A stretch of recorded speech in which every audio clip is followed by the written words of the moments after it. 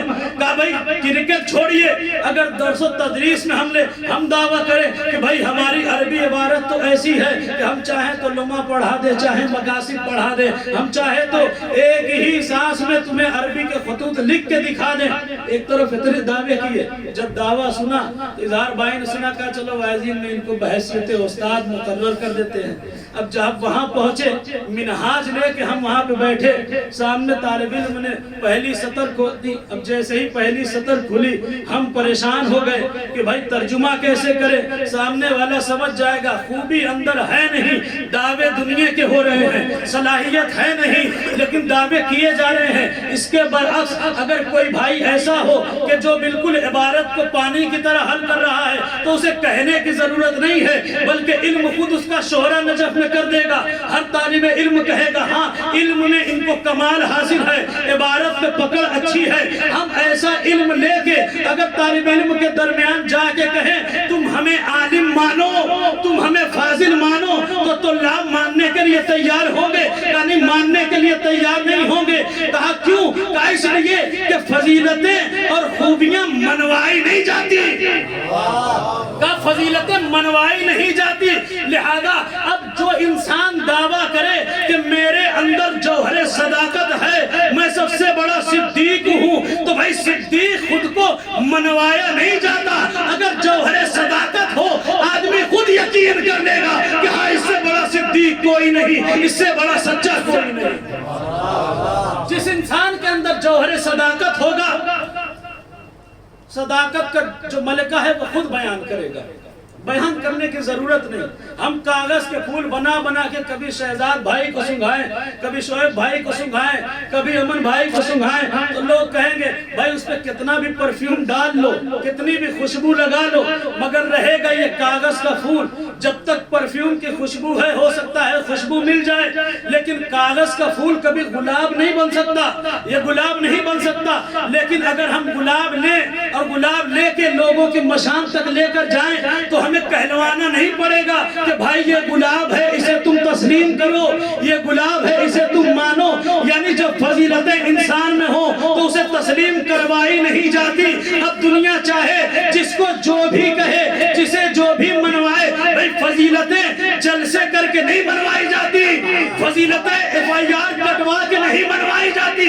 فضیلتیں تو وہ ہے جو سب سے بڑا دشمن ہو وہ بھی تائید کرتا نظر آئے۔ اگر علی نہ ہوتے، صلوات پڑھے محمد و آل محمد، اللہم صلی علی محمد و آل محمد۔ دنیا جس کو چاہے جو بنانے، ہم تو ماننے کے لیے تیار ہیں، ہمیں کیا دشمنی ہے؟ بھائی جس کے اندر جو خوبی ہوگی ہر آدمی اسے تسلیم کرے گا۔ حاتم کا نام ہم نے بھی سنا، آپ نے بھی سنا، مسلمان ہے کہا نہیں، لیکن اس کی سخاوت کا چرچا ہے، ہر انسان تسلیم کر رہا ہے۔ نوشیروان گزرا، اس کی عدالت کا ذکر ہے، ہر انسان اسے تسلیم کر رہا ہے۔ افسانے میں رستم اور سہراب کا قصہ کتنا مشہور ہے، رستم کا بہادری میں آخری سند کے طور پہ نام لیا جاتا ہے، ہمیں تسلیم ہے، ہاں بھائی بہادر ہے تو ہے۔ بھائی اب صدیق کا تذکرہ کرنا ہے، صدیق کی محبت ہمارے یہاں الحمدللہ بچے بچے کے دل میں صدیق کی محبت ہے، ہر ایک ان کے قصیدے گاتا ہے، ہر ایک ان سے محبت کرتا ہے، مگر بس شرط یہ ہے کہ جسے صدیق کہا جا رہا ہے پہلے وہ صدیق ہو تو صحیح۔ پہلے وہ صدیق ہو تو صحیح، اگر صدیق ہے تو ہمیں اس کی محبت ہے، لیکن اگر سب سے بڑے کاذب کو کوئی صدیق بنا دے تو پھر انسان اس سے محبت تو نہیں کر سکتا نا۔ پروردگار عالم نے ایمان اور تقوی کے بعد کہا ہے کہ تم سچوں کے ساتھ ہو جاؤ، تو پروردگارہ اتنے سچے کہاں سے ملے کہ تقوی اور ایمان کے بعد ہم ان کے دامن کو تھام لے؟ عجب نہیں آواز قدرت آئے، زیادہ دور جانے کی ضرورت نہیں، مباہلے کے میدان میں دیکھ لو، تمہیں صادق بھی ملے گا، صدیق بھی ملے گا، صدیقہ بھی ملے گی، یعنی سچوں کا ایک پورا لشکر مل جائے گا۔ ان کے دامن کو تھام لو، اللہ تمہیں راہ راست پہ رکھتے ہوئے جنت تک لے کر چلا جائے گا۔ کہا تم سچوں کے دامن کو تھامو۔ اب مشکل یہ ہوئی اس زمانے میں کہ صدیق تو ملے مگر صدیق بھی دو نظر آئے، صدیق بھی دو نظر آئے، ایک امت کا صدیق ملا، ایک خدا کا صدیق ملا۔ اچھا صدیق دو ملے، اب دونوں کی صداقت کی ذمہ داری کون لے؟ کہ بھئی جس نے جس کو صدیق بنایا اس کی صداقت کا وہ ذمہ دار ہے۔ اگر امت نے صدیق بنایا تو ذمہ دار وہ ہے، اور اگر خدا نے صدیق بنایا تو صداقت کا ذمہ دار اب خدا بند کریم ہے۔ اب ہم نے دیکھا کہ دو طرح کے صدیق نظر آئے ہمیں۔ ایک خدا نے بنایا سلسلہ قرآن مجید میں موجود ہے، اللہ نے کچھ انبیاء کو صدیق کہا ہے۔ ایک نبی اس میں سے جناب ابراہیم علیہ السلام ہے کہ جن کو صدیق کہا گیا۔ اب جب اللہ کسی کو صدیق بناتا ہے تو اس کی صداقت کا بھرم کیسے رکھتا ہے؟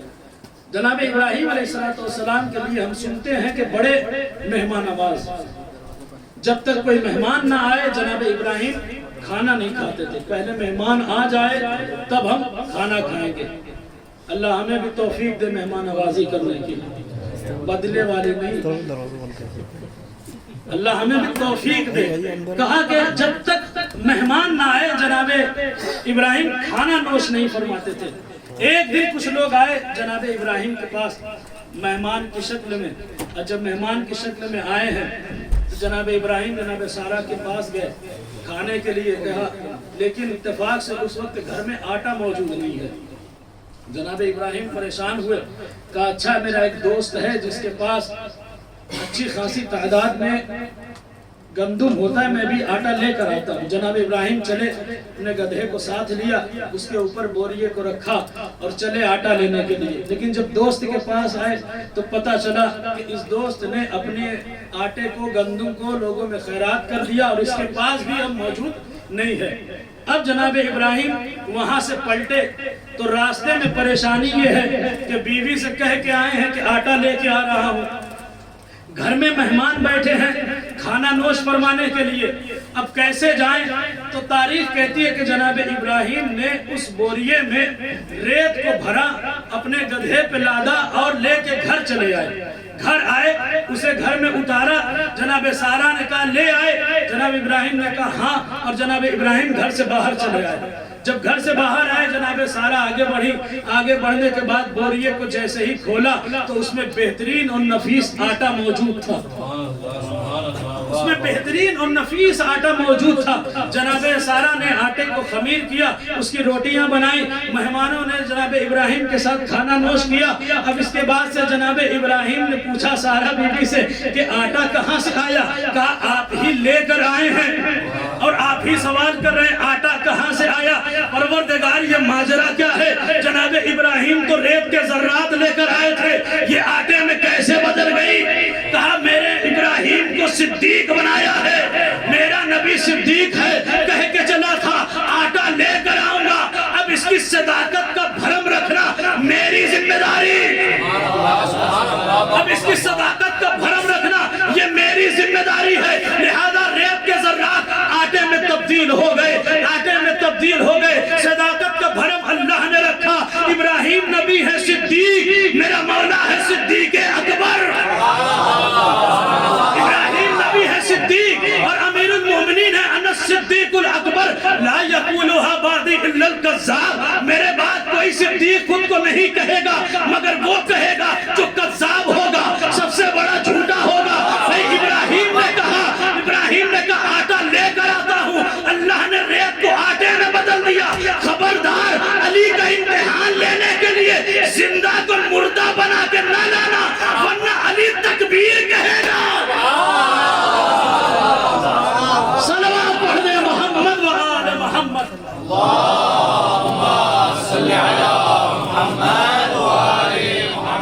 خبردار حضرت امیر کا امتحان نہ لینا، لے کر آؤ گے زندہ، ایک تکبیر کی بات ہے، واپس پلٹو گے مردہ ملے گا۔ جناب ابراہیم صدیق سلسلہ آگے بڑھا، اسی طرح سے جناب یوسف کو کہا گیا صدیق۔ اب جناب یوسف ہے صدیق، آئے قید خانے میں جناب یوسف ہے، 2 قیدیوں کو پکڑ کے لایا گیا۔ جب قیدی آئے کچھ دن انہوں نے زندگی گزار لی، تو ایک دن دونوں نے خواب میں دیکھا، ایک نے خواب میں دیکھا کہ میں انگور کے خوشوں کو نچوڑ رہا ہوں اور اس سے جو شراب نکل رہی ہے میں اسے بادشاہ کو پلا رہا ہوں۔ دوسرے نے خواب دیکھا کہ میرے اوپر سر پہ کھانے کے طبق رکھے ہوئے ہیں جس میں پرندے چونچ مار رہے ہیں۔ اب ایک مرتبہ دونوں آئے جناب یوسف کے پاس، ان کی عبادت کو، ان کے خلوص کو دیکھ کر، اور آنے کے بعد کہا کہ یوسف ہم نے خواب دیکھا ہے، میں نے خواب دیکھا میں انگور کو نچوڑ رہا ہوں، اور میں نے دوسرے کا میں نے خواب دیکھا کہ میرے سر پہ خوان لگا ہوا ہے، طبق رکھا ہوا ہے جس میں کھانے کی چیزیں ہیں اور پرندے اس میں چونچ مار رہے ہیں، اس میں سے کھانا نوش فرما رہے ہیں۔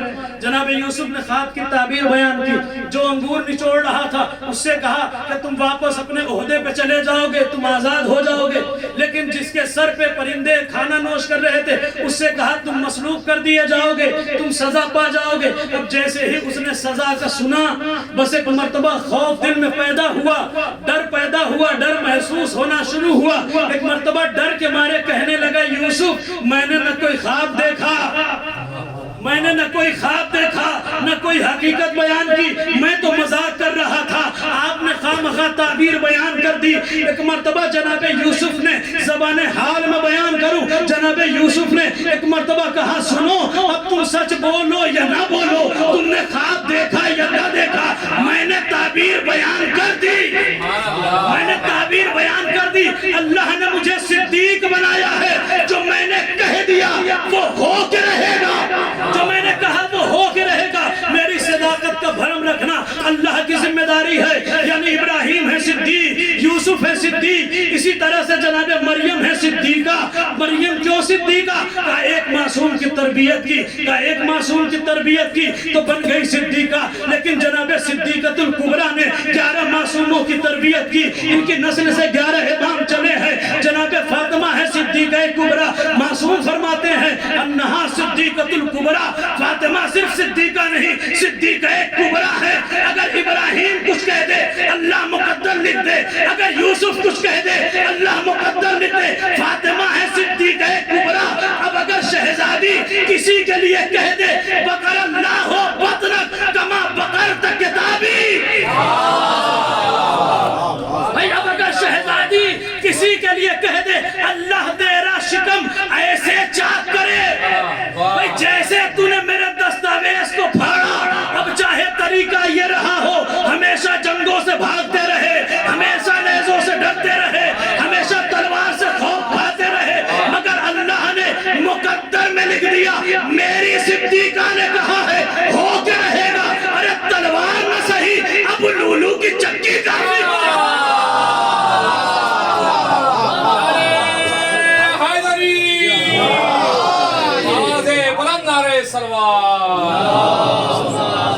میری صدیقہ نے مقدر لکھ دیا، تلوار نہ صحیح اب لولو کی چکی کافی ہے۔ کہا ایک صدیقہ اللہ نے بنائی، ایک صدیقہ امت نے بنا دی مقابل میں۔ اب جو مقابل میں صدیقہ بنی، خیر ابلیس بھی شرم کے مارے ڈوب جائے، بہرحال پڑھنے کی ضرورت ہی نہیں۔ یاد آ رہے ہیں شہنشاہ تواریخ مولانا زین العابدین صاحب اس مقام پہ کہتے تھے بھائی انہیں کچھ کہنے کی ضرورت ہی نہیں، تم کوثر کا تذکرہ کرتے رہو، گندے نالے کی مذمت ہوتی رہے۔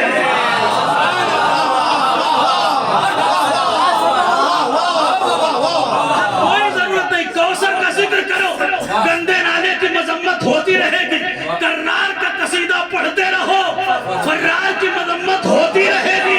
ارے خدیجہ کا تذکرہ کرتے رہو، فاحشہ کی مذمت ہوتی رہے گی۔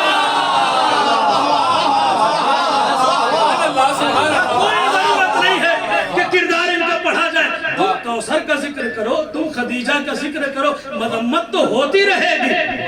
اتنی بڑی صدیقہ اور اس فضیلت کی حامل کہ حضرت نبی کریم کہہ رہے یا علی جیسی صدیقہ بی بی آپ کو ملی، ایسی صدیقہ بی بی تو مجھے بھی نہ مل سکی۔ صدیقہ ہیں، امت نے کہا دو صدیق بنائے، ایک امت نے بنایا، ایک خدا نے بنایا۔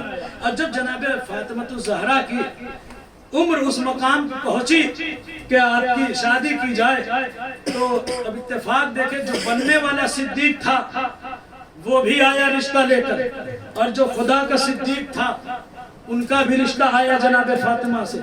لیکن جب دنیا والے صدیق کا رشتہ آیا، نبی نے منہ کو موڑ دیا، یعنی اس لائق نہیں کہ صدیقہ کا کفو بن سکے، اس لائق نہیں کہ ہم پر لے زہرا ہو سکے، مگر جو خدا کا صدیق تھا اس کی نوید مسرت ستارے زہرا بن کر آیا۔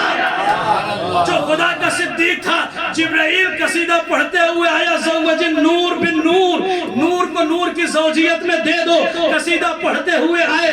یعنی دو صدیق، ایک سے نبی نے رخ کو موڑ لیا، ایک کو نبی نے اپنی بیٹی دے دی۔ اب دنیا مقابلہ نہ کرے حضرت امیر کا کسی سے، حضرت امیر تو فضیلت کے اس آسمان پہ ہیں کہ نبی نے کہا اگر علی نہ ہوتے تو کوئی ہم پر لے زہرا نہ ہوتا، چاہے آدم ہو یا اس کے علاوہ کوئی بھی اس لائق نہ تھا کہ جناب فاطمہ کا ہم پلہ ہو سکے۔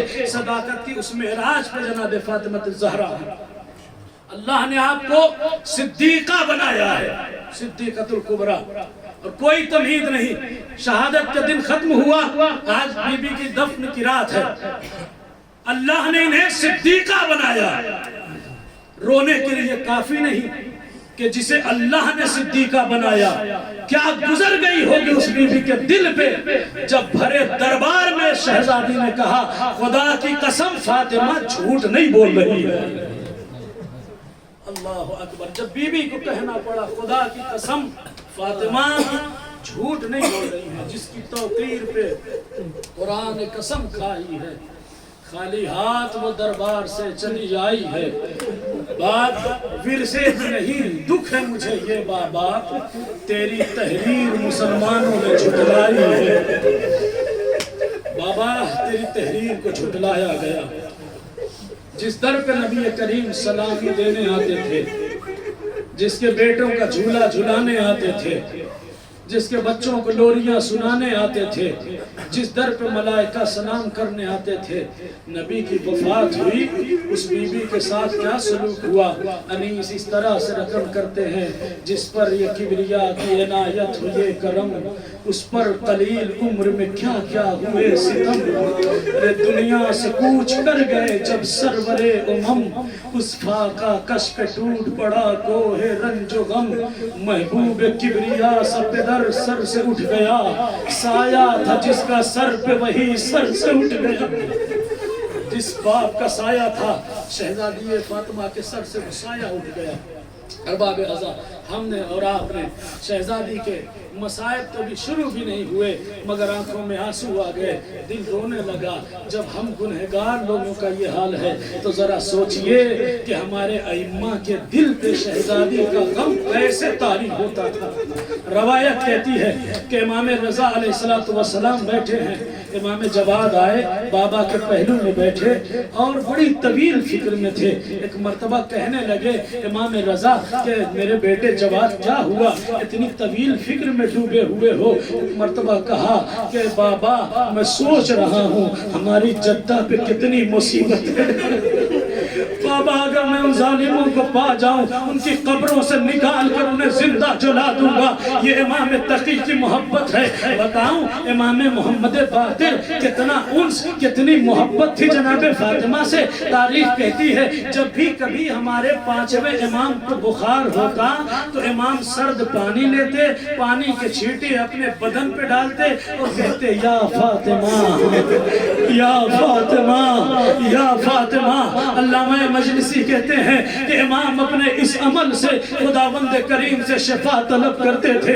ارباب اعزاء امام جعفر صادق ہیں، مدینے کی گلی میں بیٹھے ہوئے ہیں، ہاتھوں کو زمین پہ ٹیکے ہوئے ہیں، زاروں قطار رو رہے ہیں، آنکھوں میں آنسو، آنکھوں سے آنسو گرتے ہوئے مبارک رخسار تک آئے، رخسار سے ریش تک آئے، ریش سے آنسو زمین پہ گرنے لگے۔ چاہنے والے نے دیکھا، ایک مرتبہ تڑپ کے کہا مولا اتنا تڑپ تڑپ کے کیوں رو رہے ہیں، یہ اتنی بے قراری سے کیوں گریا کر رہے ہیں؟ امام نے تڑپ کے کہا تمہیں کیا پتا آج کا دن وہ ہے جس دن ہماری جدہ کی شہادت ہوئی، جس دن ہماری جدہ کی شہادت ہوئی۔ یہ سننا تھا۔ چاہنے والا رونے لگا اور رو کے کہتے مولا کیا گزر گئی تھی آپ کی جدہ پہ جو اتنا تڑپ تڑپ کے رو رہے ہیں؟ امام کہتے ہیں نہ پوچھو کیا گزر گئی، بس اتنا سمجھ لو ایک طرف ہزاروں لوگ تھے، دوسری طرف ہماری جدہ، بیچ میں چلتا ہوا دروازہ۔ اجرکم اللہ، مولا کوئی غم نہ دے، چلتا ہوا دروازہ، ظالم دھکا دے رہے ہیں، بی بی دروازے کو روک رہی ہے، ظالم دھکا دے رہے ہیں، بی بی دروازے کو روک رہی ہے۔ اے ارباب اعضا اب اس منظر کو کیسے بیان کروں؟ انیس اس طرح سے رقم کرتے ہیں کہ انیس اس طرح سے رقم کرتے ہیں، در سے لگی وہ کہتی تھی آنسو بہا بہا، در سے لگی وہ کہتی تھی آنسو بہا بہا، کیوں در میرا جلاتے ہو، میں نے ہے کیا کیا؟ ارے ایک شخص نے ستم یہ کیا، واہ مصیبت، اللہ ہمت دے میں چوتھا مصرع کہہ سکوں۔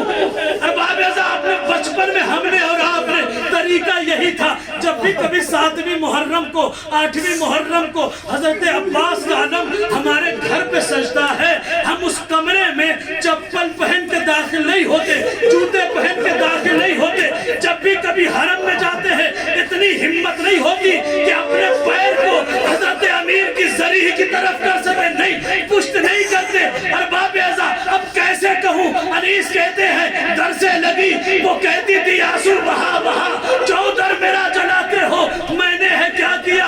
ارے ایک شخص نے ستم یہ کیا، واہ مصیبت، دروازہ لات مار کے اس پہ گرا، دروازہ لات مار کے اس پر گرا دیا، پہلو پہ آئی ضرب جو بنت رسول کے، محسن ہوا شہید شکم بطول، اجرکم اللہ، محسن ہوا شہید شکم میں بطول کے۔ بس جیسے ہی محسن شہید ہوا، کوئی پوچھے حضرت امیر سے مولا نے کیسے اس منظر کو برداشت کیا؟ ارباب اعزاء ایرانی ایک میاں بیوی زیارت کے لیے عمرے کی غرض سے جب مکہ گئے اور مکہ سے مدینے کو لوٹے تو مدینہ میں باب جبرائیل جہاں حضرت امیر المومنین کا گھر تھا، وہاں متوع کھڑا رہتا ہے کہ کسی کو چومنے نہ دیا جائے، کسی کو زیارت نہ کرنے دیا جائے۔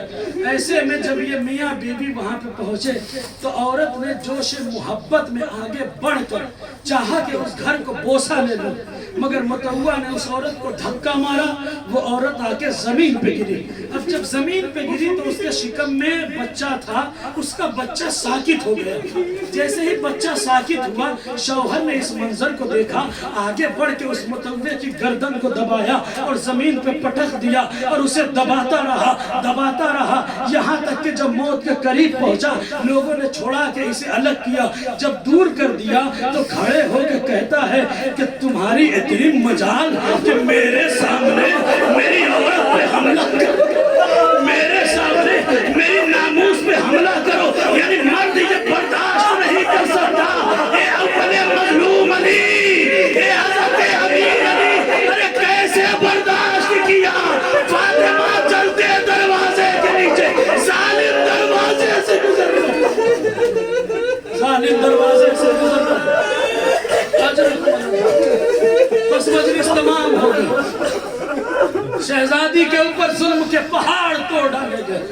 ارباب اعزاء دن گزرتا رہا، اب مختلف فاطمہ کے جملے ہیں، مقتل کہتا ہے جب ابو الحسن گھر میں ہوتے تھے تو شہزادی اپنے آپ کو ذرا سنبھال کے رکھتی تھی، لیکن جب حضرت امیر گھر میں نہ ہوتے تھے تو حالت یہ تھی کہ بی بی ذوف و نکاحت سے اتنی کمزور ہو چکی تھی کہ ایک ہاتھ کو دیوار پہ رکھتی تھی، دوسرے ہاتھ میں عصا کو تھامتی تھی، سر پہ چہرے پہ کپڑا ڈال کے رکھتی تھی، اور چلتی تھی تو کیسے ایک قدم آگے بڑھاتی، ٹھہر کے سانس لیتی، ایک قدم آگے بڑھاتی، ٹھہر کے سانس لیتی، ایک قدم آگے بڑھاتی، ٹھہر کے سانس لیتی۔ ارباب اعظم میں بڑی آرام سے کہہ رہا ہوں بی بی سانس لیتی، مگر ذرا سوچو سانس لینا آسان ہے، بہت آسان ہے اس کے لیے جس کی پسلیاں سلامت ہو، سلامت ہو، ارے جس کی پسلیاں ٹوٹ گئی، جس کی پسلیاں ٹوٹی ہو۔ ہم ایک جملہ تصور کیجئے گا، ہم نے دیکھا ہے جب ہڈی ٹوٹتی ہے تو برابر نہیں ٹوٹتی، ہڈی ٹوٹتی ہے برابر نہیں ٹوٹتی۔ ارے بی بی جب جب سانس لیتی تھی بی بی تڑپ جایا کرتی تھی، لو بی بی کی مصیبت کے دن تمام ہوئے۔ آج دوسری روایت کے اعتبار سے شہزادی کی شہادت تھی، بی بی دنیا سے رخصت ہو گئی۔ اب بی بی کی شہادت کیا پڑھوں، بس تصور کے لیے اتنا کہوں گا شاید یہی وہ وقت ہوگا جب بچے گھر میں سسک سسک کے بیان کر رہے ہوں گے، ہائے اماں، ہائے اماں زہرا۔ شاید یہی وہ وقت ہوگا جب علی غسل دیتے دیتے چیخ مار کے روئے۔ بس ارباب اعظم مجلس تمام ہو گئے۔ یہی وہ وقت رہا ہوگا جب حضرت امیر نے شہزادی کو غسل دیا ہوگا، کفن پہنایا ہوگا۔ ارے رات کی تاریکی میں شہزادی کو حضرت امیر نے دفن کر دیا۔ ارباب اعظم کیسے کہوں، تاریخ کا پہلا ایسا جنازہ ہے جس میں وصیت یہ ہوئی میرے جنازے کا اعلان نہ کرنا، میرے جنازے کو چھپا کے دفن کرنا، رات کی تاریکی میں دفن کرنا۔ کیوں؟ وجہ یہی تھی کہ جب حضرت امیر دفن کر چکے اور سویرا ہوا، جناب عمار یاسر مدینے کی مسجد سے گزر رہے ہیں، دو ملعون وہاں پہ کھڑے تھے۔ ایک مرتبہ کہنے لگے عمار کہاں سے آ رہے ہو؟ عمار یاسر کہتے علی کو تعزیت دے کے آ رہا ہوں۔ کہا کیسی تعزیت؟ کہا تمہیں خبر نہیں رات میں جناب فاطمہ کی شہادت ہو گئی ہے، علی نے رات کی تاریکی میں شہزادی کو دفن کر دیا۔ ان ظالموں نے جیسے ہی سنا ان کو موقع مل گیا، کہا چلو چل کے فاطمہ کی قبر کو کھود، چلو چل کر لاش کو باہر نکالیں گے اور ہم پھر سے جنازہ پڑھیں گے۔ ایک مرتبہ جیسے ہی یہ جملہ جناب عمار یاسر نے سنا، اتنی تیز دوڑتے ہوئے چلے، پیروں سے جوتا نکل گیا، تڑپ کے آئے مولا مولا قیامت ہونے جا رہی ہے۔ عمار کیا ہوا؟ کہا ظالم اکٹھا ہو گئے فاطمہ کا لاشا نکالنے کے لیے، ان کی قبر کھودنے کے لیے۔ علی نے یہ سنا، ایک مرتبہ تلوار کو لیا، سرخ امامہ سر پہ رکھا۔ جیسے ہی مدینے والوں نے یہ دیکھا، ایک مرتبہ مدینے والے کو رسول کی حدیث یاد آئی، جب علی کو اس عالم میں دیکھنا تو پھر خبردار کوئی ان کے مقابل میں نہ آنا۔ مدینے والے سہم گئے، علی ایک مرتبہ تلوار لہراتے ہوئے چلے، آ کے زمین پہ گاڑا اور وہیں پہ بیٹھ گئے کہ تم نے میری فاطمہ کی پسلیوں کو توڑا، تم نے میری فاطمہ کو مارا، میرے محسن کو مارا، بچوں کو یتیم کیا، اب تمہاری اتنی ہمت کہ تم ان کی قبر کو کھودو گے۔ خبردار، رسول نے اب کوئی وصیت نہیں کی، کوئی آگے نہ بڑھے، فاطمہ کی قبر کی بے حرمتی ہو یا حضرت امیر، فریاد ہے فریاد۔ ارے اس وقت آپ موجود تھے، کاش اس زمانے میں ہوتے جب جنت البقیع میں کسی بی بی کے قبر کو ظالموں نے توڑا۔ ارے وقت کا امام جب نجف آتا ہے، سامرا آتا ہے، گنبد دیتا، مگر جب بقیع پہنچتا ہے ٹوٹی ہوئی واہ غربتہ، واہ جدتہ، واہ مصیبتہ، ہائے اماں زہرا تیرا پہلو بھی ٹوٹا، تیری